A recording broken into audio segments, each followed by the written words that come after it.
Suddenly, it seems plant-based meat is everywhere. Grocery stores, sit-down restaurants, even fast food chains.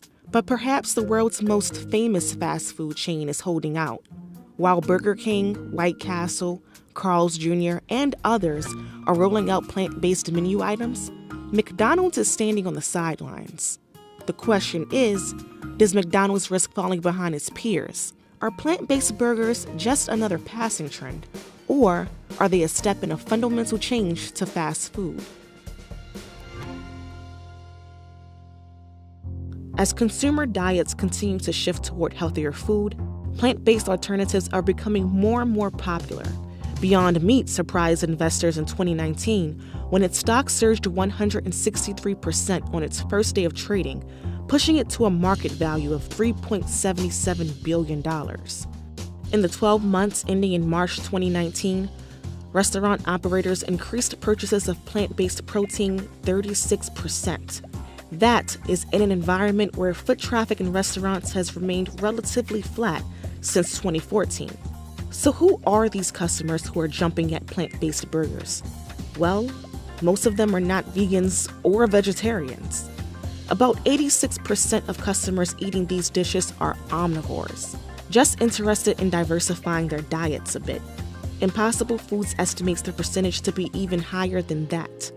We found that, the larger channel between food service and your grocery store for U.S. ground beef, for example, is actually food service in the hands of professional chefs. And we thought if our first experiences with the meat eater, and by the way, 90+% of the consumers of the Impossible Burger are self-avowed carnivores. And we knew that we wanted to target them. And we knew in order to do it, we had to know about meat eaters better than anyone else. But why are meat eaters the biggest consumers of fake meat? There are a couple of reasons. For one, people have become obsessed with protein. About 31% of consumers say they are trying to get more protein, and 14% of the population is eating some kind of plant-based protein on a regular basis. That includes dairy alternatives as well as meat alternatives.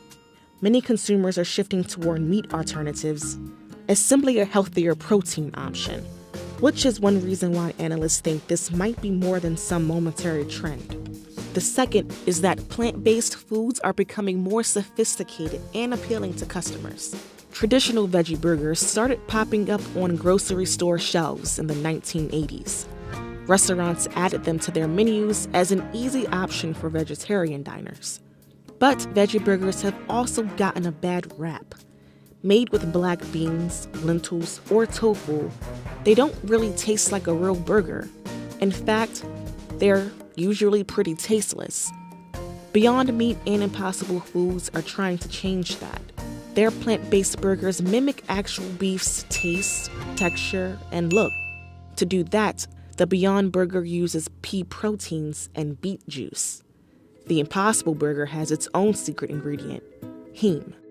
The iron-containing molecule is found in our blood, as well as beef. It's what gives meat a pink color and a metallic taste. To make a vegan-friendly burger that contains the molecule, Impossible Foods uses genetically modified soy. And as an added bonus, the heme makes an Impossible Burger look like it's bleeding juices, just like a meat patty. White Castle approached Impossible Foods about adding its burger to the chain's menu a couple of years ago. It was the first deal Impossible Foods did with a fast food chain. White Castle is a regional family-owned chain that has been around for nearly a century. It has built its business selling its signature small burgers, commonly called sliders, at very low prices. A single original slider at a White Castle in New York starts at 77 cents. The Impossible Slider is $1.99. White Castle's Impossible Slider has garnered good reviews. One review in the blog Eater said the Impossible Slider was one of the best fast food burgers around, plant-based or otherwise. The big thing we discovered through all this is we're no longer a hamburger company. We're a slider company. And we're always going to be true to that original taste of that original slider, 100% beef. But we're also constantly looking for what's next and what's new. And what we've seen with the success of the Impossible Slider, it gives us permission to get to the place that people have been craving the longest, which is vegetarian food items that taste amazing. And so our ability to create that in our restaurants and for our menus is something I expect we're going to continue to pursue. Both Impossible and Beyond market their products to meat eaters. Looking and tasting like meat is only part of the pitch. Both companies emphasize that meat is bad for the environment. Beyond also claims that its products are healthier than meat. White Castle isn't the only one with a plant-based burger on its menu.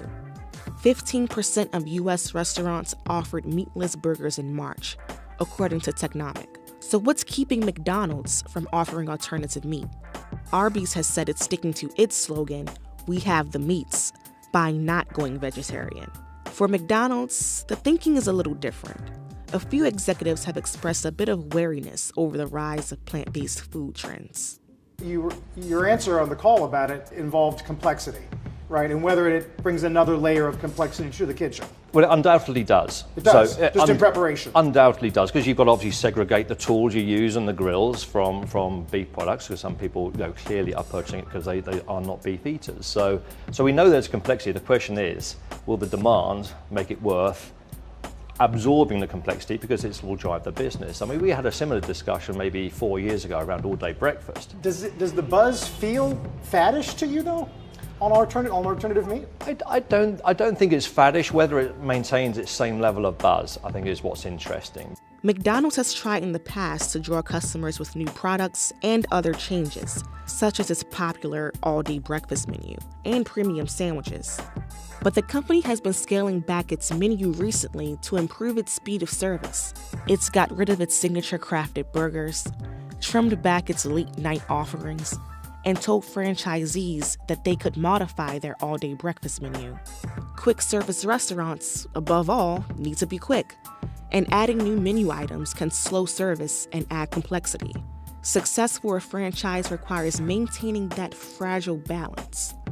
Fast food chains are also known for their low prices. McDonald's has its $1, $2, $3 menu and the 2 for $5 mix and match deal.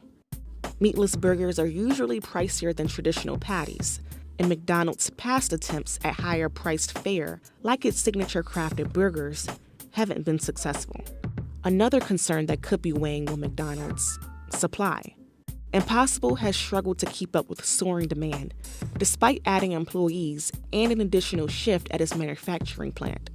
As national chains sign on to add Impossible to their menus, the company has said it's having difficulty meeting demand, which means some of its early customers, smaller chains and independent restaurants, haven't always been able to get their orders filled. Beyond Meat faced similar issues in the past. Some of the proceeds from its IPO go toward investing in its manufacturing. Meanwhile, McDonald's said it is watching the plant-based trend closely. Although it doesn't have a vegan burger in the US, in Germany, the chain uses a burger supplied by Nestle. Reuters reported in June that Nestle is looking to expand its partnership with McDonald's beyond Germany and interested in potential deals with other restaurants. For now, McDonald's is holding out on offering a vegan burger. But if the plant-based trend continues to take off, a vegan option could be in the cards in the near future.